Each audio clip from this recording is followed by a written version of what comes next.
ratings agencies need to be able to assess a corporate's financials, and part of that is understanding their liquidity position and the impact of supplier financing arrangements on that. Now, when a large Spanish corporate ran into difficulties in 2015, one of the ratings agencies published a paper stating that reverse factoring had debt-like features, implying that the trade payables could potentially or should potentially be reclassified as bank debt. Now, that had a big impact on the market, reacting to the potential implications of reclassifying this type of trade payable.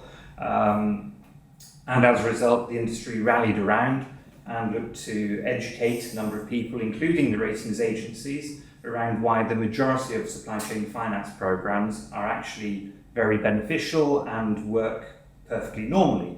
There are just potentially a few outliers which can cause problems, and that corporate was one of those outliers. So off the back of that, there was a subsequent paper published by the ratings agencies Moody's that appreciated the many different types of supply chain finance that exist, and therefore the need for a case-by-case analysis and a non-standard adjustment process. Now that makes it harder to compare entities against each other, but the net outcome of that was some of the industry bodies produced some guidance papers around what constitutes good and bad programs, what are the red flags to look for, what makes it maybe a typical program. And in addition to that, the accounting standards boards decided to reach out and publish some consultation papers proposing changes to the accounting requirements as a whole.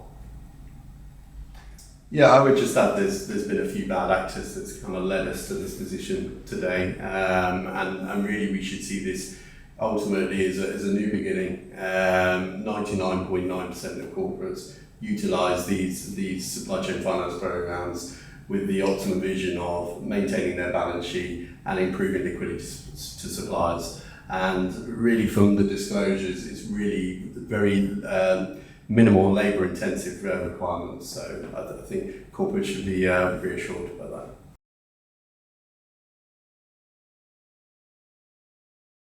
that. Ultimately, the requirements are the following for the buyers. So there's a conferred obligations outstanding, so essentially the opening balance, all the invoices that will appear across that year, all of the invoices that are actually paid across that year, and then ultimately the confirmed obligations outstanding as a closing balance. So it's just those 4 data points that the corporates report on. I think it's fair to say a lot of them already disclose this, so that's the good news. So there's no heavy lifting for many. Those that don't, ultimately these data points we will be able to provide, and also I think going forward what it does help is it provides greater transparency for credit agencies and understanding of the business and those trading activities. So all in all, I think it's a positive direction that we are going in 2024.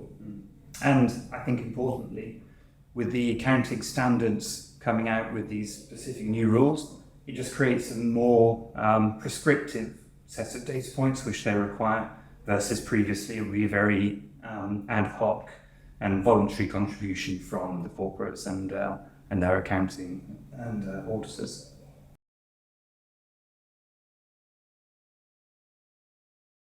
I think the whole concept of added transparency is key to much of trade finance today.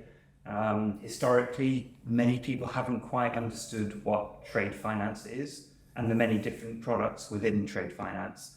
And even then, there's been an issue with the trade finance taxonomy.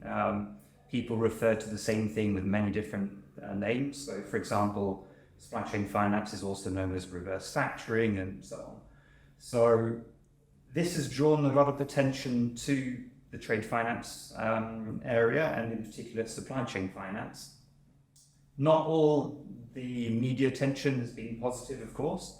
There have been quite a few cases where it's been on the front cover of the newspapers, for example, calling out finance of this nature as something that could be, camouflaging other aspects of a company's financials and so on. But actually, the great thing is it's then prompted conversations, it's prompted a lot of education to happen.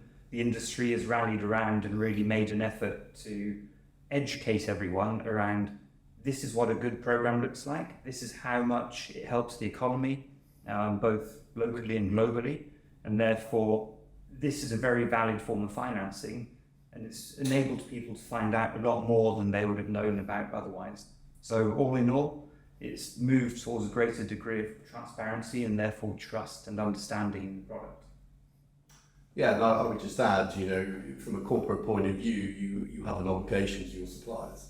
And providing a supply chain finance facility, you're providing liquidity to certain suppliers that can't obtain liquidity easily. So it's a good thing in terms of supporting small, medium enterprises. We can only look at during COVID where 22,000 small, medium enterprises went out of business just in the UK alone. So I think this is testament to these programs. Providing that corporate social responsibility, it gives that positivity. It ensures that cash isn't trapped within terms where they shouldn't be ultimately, and then ensures that trade activities continue and can grow off the back of